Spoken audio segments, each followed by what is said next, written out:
Let us discuss middle range theories as given by R.K. Merton. Before we begin, what is actually a theory? So, according to the definition in sociology, a theory comprises of a set of assumptions from which empirical generalizations have themselves been derived. So, when we start up with our PhDs, we are told that you need to write a thesis. So, we develop a theory. That means if I say that violence, domestic violence has increased in the time of the pandemic, there has to be an assumption that I took. There has to be something. Maybe I assumed that the number of cases have increased because men and women have been cohabitating. They're living together, they're locked up together. So, on the basis of this assumption, I make some studies and I make some generalization that yes, because in my city the cases increased during the lockdown. So, on the basis of that, I can say that the number of domestic violence cases increased during the pandemic, and that is how I derive this theory. So, what is actually happening is theories which are developed by the thinkers, it can be a macro theory which deals with the larger perspective, it could be a micro theory which deals with the interaction, but there are some theories that lie in between. Okay, so they are neither minor theories and they are not even very big theories. For example, when we need to understand about social behavior, social organization, social change, we need some kind of systematic effort. But if we do not want to get a large scale study, we need to get a theory that lies somewhere in between. Therefore, middle range theories, they come into use here. What do? They integrate theory and empirical research. So if I am not making a theory on a very large scale, it does not mean that I am going to compromise on the empirical part of it. No, what is happening, there is an integration. There is going to be an empirical research and there is going to be a theory as well. But the grand theories like the functionalist theories and the mega theories, which were basically used by the earlier social thinkers, these sociological theories had some limited scope, like the use of sociological jargons. If we are going to use the sociological jargons, it is very difficult for others to understand that theory.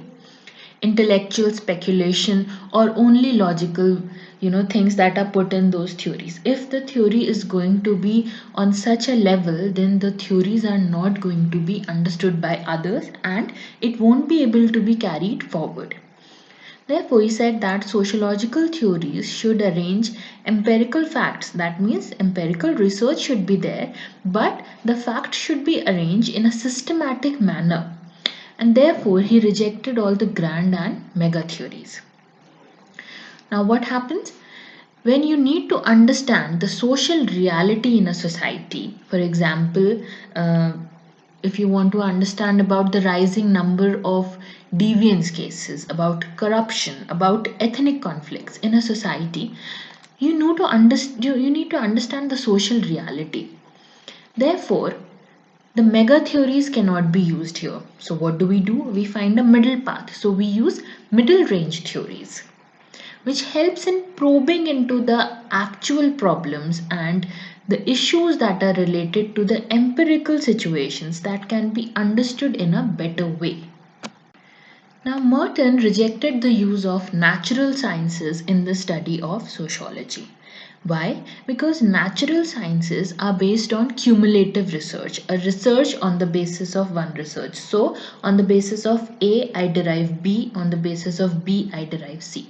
He said that this is a static phenomena and this is not relevant to the subject matter of sociology, because it is with time and space, sociology, society, and the social actors, it is something that keeps on changing. It is dynamic, it is not static in nature. For example, if you need to study about democracy, you will have to go back in time. Then you will have to understand what was happening in the pre-independent times, then in the post-independent times, and what is happening today. So it is not going to be a cumulative research because nothing is static. Everything changed with the change in circumstances, situations, perhaps the government. Therefore, he said that social sciences should not be compared with natural sciences. One theory will not fit everywhere, like unlike in the case of natural sciences, where you know that A is equal to B, so now you can fit it anywhere and you can derive something out of it. But he said that this is not the case in sociology, because the subject matter of sociology is what? The people, the members of the society, and they are not static. They are passive objects and everything keeps on changing.